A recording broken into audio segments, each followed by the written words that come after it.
Hello and welcome to another brand new episode of Between Two Berms, the Omaha Storm Chasers podcast where we talk about the Omaha Storm Chasers. I am your host, Scott Pop, joined by my co-host, Andrew Asbury. Andrew, I'm out of words to describe you, so we'll just stick with the boring generic intro. I'm indescribable.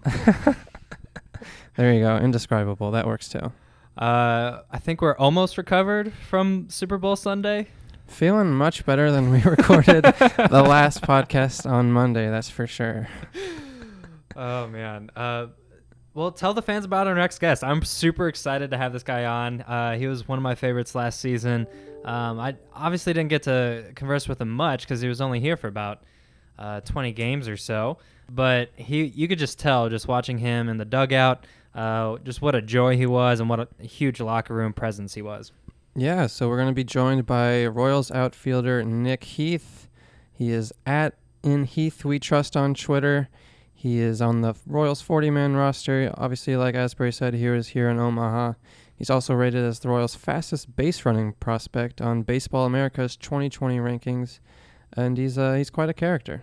Yes, he had 60 steals last season between AA and AAA, which is incredible. It doesn't matter what level you're at. He played in 21 games here in Omaha in 19 before injuring his hand or wrist. I forgot what it was. And, yeah, I mean, very obvious comparisons might be past Royals like a Gerard Dyson or a Terrence Score. Nothing against Terrence, but I think Nick's a little bit of a better overall ball player, but I think he still has that speed that those other two coveted. Yeah, definitely. So we hope you guys enjoy this interview with Nick. We'll get to it now. Hey, Nick, how you doing? I'm good. How are you? Doing well. Just tell us a little bit about yourself. Where are you from? Where did you go to college? And that sort of thing. How'd you come up through baseball? I'm originally from Atlanta, Georgia. I lived there for about half my life, a little over half my life. And then I ended up moving to Junction City, Kansas, which is about 3.5-ish hours from Omaha, if I'm not mistaken, and only 2 hours from Kansas City. Yeah, I went to K-State, so I know where Junction City is. Okay, cool. Yeah, I spent the latter half of my life so far out in Junction City. And I went to college at Northwestern State in Louisiana. After I verbally committed to go play at Coffeyville, my head coach at Coffeyville decided that he wanted to go be an assistant coach at Northwestern State in Louisiana, so I followed him on down there, and that's really how we kind of took off in baseball. Let's talk about the end of your season in 2019 here. Made it up to Omaha, first time in AAA. What were some of the adjustments like from AA to AAA? How's the talent level different? The big adjustment for me going up to AAA was always the mental aspect of the game. At least in AA and like the lower levels, you can kind of just get away with your natural ability to go out there and, obviously give you an edge on somebody else. Obviously me being a little faster or something like that definitely helped me get to where I was. But once I got to AAA, it was more so being you had to be ahead strategically, mentally, before you were able to beat guys that were around you or in front of you or that you were even playing with or playing against. A lot of those pitchers when I first got there weren't throwing very hard. Like the starters in AA, I was seeing anywhere from 92 to 96 from the starters. And then once I got to AAA, starters were throwing like 87 to 90, 87 to 91. But everything they had, they located very well. They threw it when they wanted to throw it. They threw it for a strike when they wanted to throw it for a strike. They wanted you to chase. They throw you something, you chase. So having to adjust to being sharper mentally rather than just going out there and trying to be the best athlete I could be is definitely the biggest adjustment I had to make from AA to AAA. What was it like getting that call to come up to AAA? How did you find out? How excited were you? What kind of went into that? We were playing a Christmas and July game, so if I'm not mistaken, it's like July 19th-ish, 20th, somewhere in there. Yeah. Christmas in July is my favorite.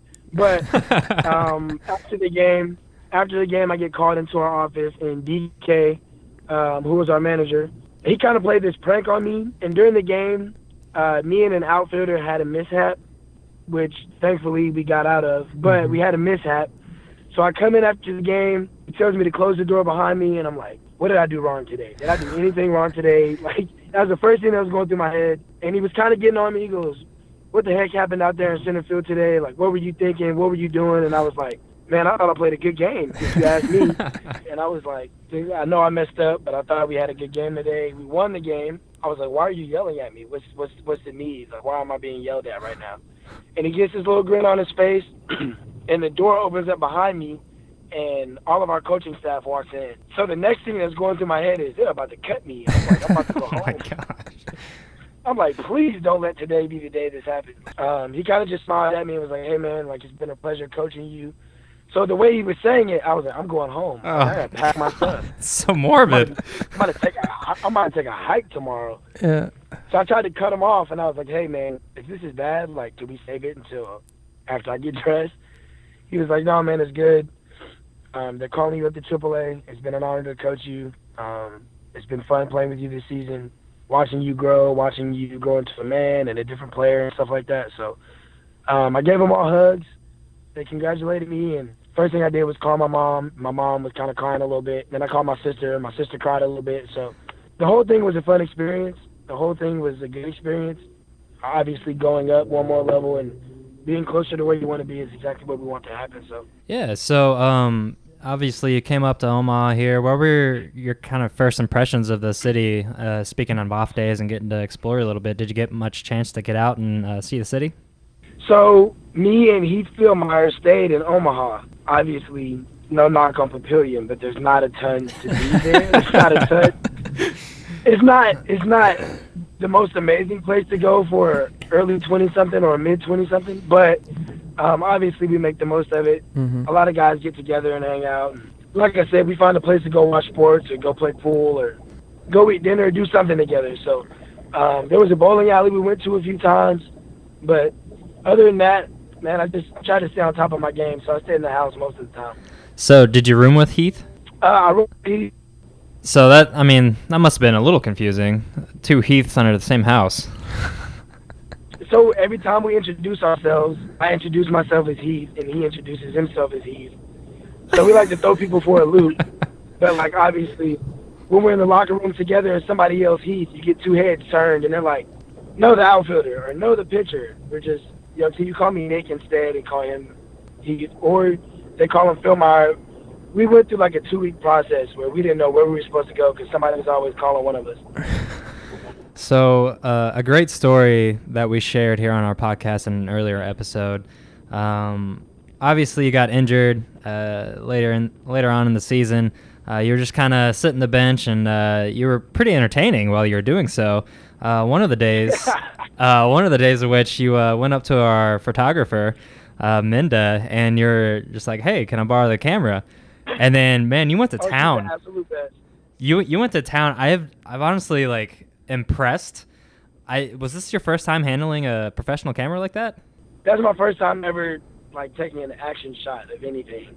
Well, She gave me the rundown, and some of the pictures on there are absolutely terrible, but other ones on there are really good. So I would like to take credit for my good work and forget all about my bad work. I was gonna say the photos that we did see, they were pretty phenomenal. It was like great beginner's luck. I don't know what it was, but you might have a natural talent for this. It had to be beginner's luck. That's all it was. But she was up here all worried about the Mondesi triple, and she was freaking out because she didn't have her camera. And turns out you had the perfect lighting, the perfect angles, getting the helmet flying off and the hair flowing. But yeah, that was always a great story to share. And yeah, your kind of bench antics. I don't know if they were antics or not, but you were highly entertaining every time I was around you. You could definitely tell you're one of those clubhouse guys that everybody loves. Well, first of all, thank you to her for letting us kind of take over her job for a little bit. Mm-hmm. It took me a couple of days of pleading and, hey, can I use your camera? And she was very obviously skeptical about it. But we were like, go watch the game, go enjoy a couple innings, we'll take over. And this is after I got hurt, so I knew I wasn't going to be playing. Mm-hmm. So the best thing for me to do is I want to stay engaged somehow because, when you're sitting down, you're not going to play. You kind of lose focus, and that was just my chance to zone in somewhere else, but also still be a part of the game and still, be able to keep it light in our dugout. I'm sure you've had a busy off season. How has the off season been for you so far? My off season has been really good. Trying to put on a little bit of weight, so when I come back, obviously I'm a little bigger, stronger, faster. Are you on that Nicky Lopez diet? I wouldn't call it the Nicky Lopez diet. I mean, the Whit Merrifield diet. He got it from Whit, so. No, they're both definitely probably eating healthier than I am, but the way my metabolism works, all the junk food just goes right through me, and all the healthy food stays. So I got a mixture of some really, really good food and some food I definitely shouldn't be eating right now, but it's working out for me, so I think I'm going to stick with it. So it sounds like you're in Arizona now. What are you doing right now to get ready for spring training? I know that starts in a little over a week or so. I've been down here since the 15th of January, so just down here working out, obviously trying to get back into the routine of swinging a bat, throwing a ball, playing defense, and stuff like that. So my goal was to come out here a little early and try to get ahead of the 8-ball, so that way when we start playing games, I look like I'm at least a little polished and I didn't just roll out of bed and start swinging. We got some big league guys down here, some guys who have time, some guys who don't have time, so it's nice to kind of get a feel of the guys that I have the opportunity to be playing with in the future, and guys that I'm going to be playing with this coming season and guys I played with last year. So we're all down here. I know we want to make it a collective effort to turn, the luck of this organization around. Everybody here wants to win and win another championship and go to the playoffs. So I think getting down here and being with these guys is definitely a great experience. So now that you're in Surprise, kind of take us through a day of like a typical spring training day. And obviously the catchers and pitchers don't report for another 5 days or so. Position players don't report for another 10. But when you guys get up and going, kind of explain to the fans what a typical day for a player is in Surprise. Well, right now, since everybody isn't here, I usually get up about 7 o'clock, get to the field about 8, eat breakfast, work out, go hit in the cages, go throw, play a little defense, and then take it home. But when we get there, when spring training starts, we are going to probably be up at like 6 o'clock, be at the field at 6:30, go through whatever we do in the morning, hit, throw, defense, take BP, whatever extra work you need. That'll last until about 11, possibly 10:30, and then you go it. You got a 1 o'clock game or a 1:30 game, and you go and you play at 1:30 and you come home. So your days are usually like 6 a.m. to about 5 p.m., and then you go home, relax, do your best to recover, and wake up and do it all again. But obviously when the games start, it's going to be a little bit more fun, a little bit more to talk about. You're actually doing things against people who aren't wearing the same colors, and it starts to matter now. So when the games start, it's definitely more competition, definitely more interesting. Obviously, the Royals outfield is fairly crowded this year. What are your goals for the season? What's your outlook on kind of how you want the season to go? Well, obviously my big goal is to play in Kansas City. It's been a dream my whole life. And I know we got some competition. I know I have some competition, and I want to make it, evident to our team that I want to go out there and play in the outfield in Kansas City as soon as possible. But I also know that, the organization is going to have a plan for me. So whatever their plan is for me is what I want to be able to execute and do my best at. But if I have anything to say about it, obviously I'm going to want to start the season out there. But if I'm not able to do so, then I just want to be able to come and contribute and help. Whatever I can do to help our team win, whatever I can do to, advance a guy 90 feet or advance 90 feet myself, I just, want to do my best to help the team be a competitive team and lift up the guys around me and just continue to be a light. But with that being said, whenever my time comes is when my time comes, and I want to make the most of it when I get there. Well, selfishly, if for some reason you don't make the 25 or I don't know if it's 26-man roster at this point, selfishly, we would love to have you back in Omaha. We absolutely loved having you here. And frankly, like we like to get the players involved in some of our content and stuff like that. And I have a feeling that you'd be one of the more willing participants for that. So selfishly, we would love to have you here and all over our TikToks and stuff like that. So, but we definitely wish you the best of luck. And, obviously that with the re-signing of Gordon, Dozier moving to the outfield, What could you take in spring training from a guy like Gordon, or maybe somebody who's been there, maybe not as long as Gordon has, but what kind of tips and tricks do you pick up from veterans and how it improves your game? I think the biggest thing for me is I don't want to be in his way. I don't want to be in his face asking him questions on, how he does what he does so well. Mm-hmm. So I think the biggest thing for me is maybe if I just shut up and stand behind him while if I just stand behind him while he shags or keep an eye on him while he does his drills, that's something that I could duplicate myself, or that's something that I could take and modify and make it work for me. Being behind a Gold Glove left fielder, a Gold Glove outfielder, a Platinum outfielder for that matter, I don't think there's much that you have to ask. I think it's more so just watch, pay attention, see what he does, see how he does it, see how often he does it. And if it works for you, it works for you. And if not, hey, man, I like what you're doing. Why do you do this? Why do you do that? Could you help me work on this, or could you help me work on that? But obviously I'm the new guy, so I don't want to be in a situation where I'm in his face asking him a ton of questions. But I definitely want to observe. I want to sit back and watch how he works, because if watching him do what he does is going to help me become a Gold Glove outfielder, then why not have that trick on my sleeve? You know what I mean? Absolutely.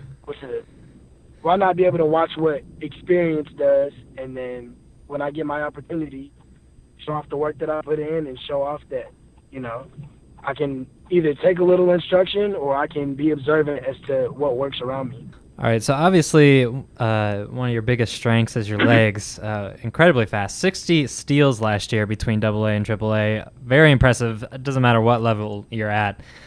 Who do you think wins in a race, Terrence Gore or yourself? The competitor in me is going to say me. I would love to foot race Gore, Dyson, Hamilton. I would love to foot race all of them. Realistically, I've only heard about how fast they are. I haven't actually gotten to see it all in action for myself. So I'm gonna say me until somebody shows me that they can beat me. But if they beat me, then I'll take my loss like a man. I'll smile about it. And then last question before we get to some more fun ones. What can fans expect from a guy like Khalil Lee? Unfortunately, he didn't make it up to AAA last year, but I have a feeling he's going to be up here sooner rather than later.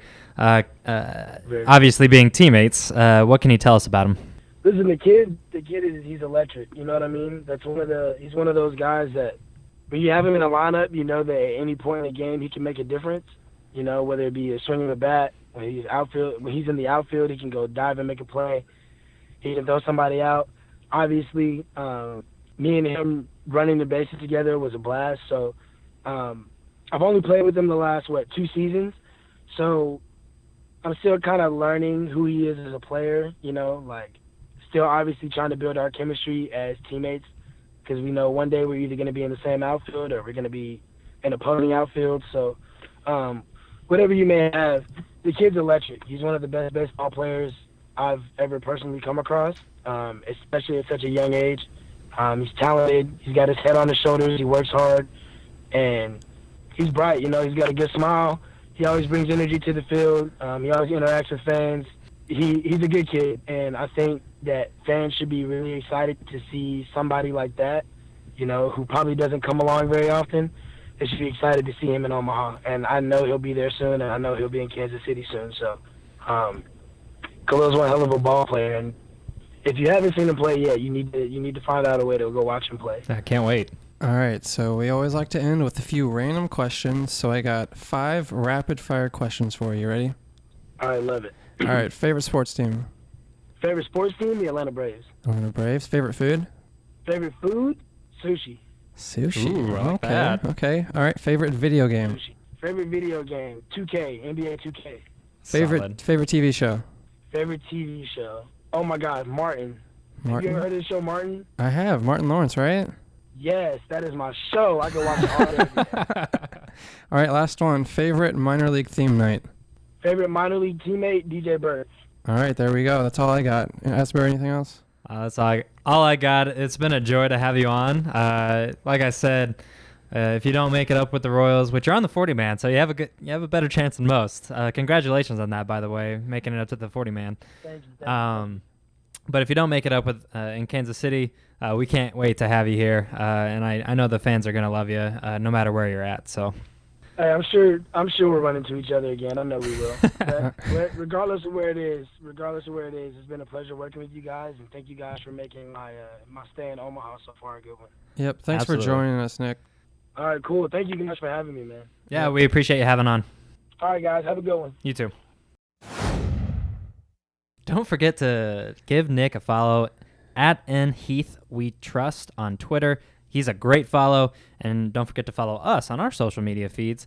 OMA Storm Chasers on Twitter, Omaha Storm Chasers on Facebook, Instagram, and TikTok. For the youths. All the youths.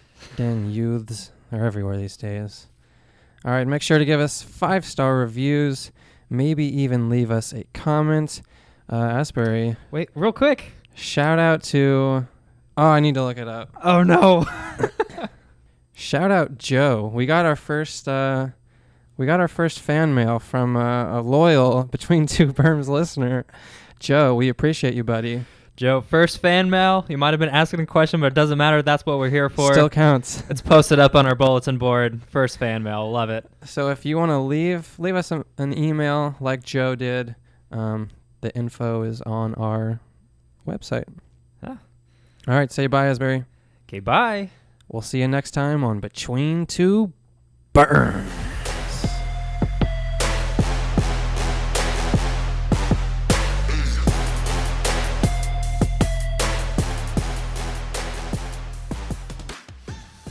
You left me an opening to join in, and I didn't do it. Sometimes you got to keep the suspense alive.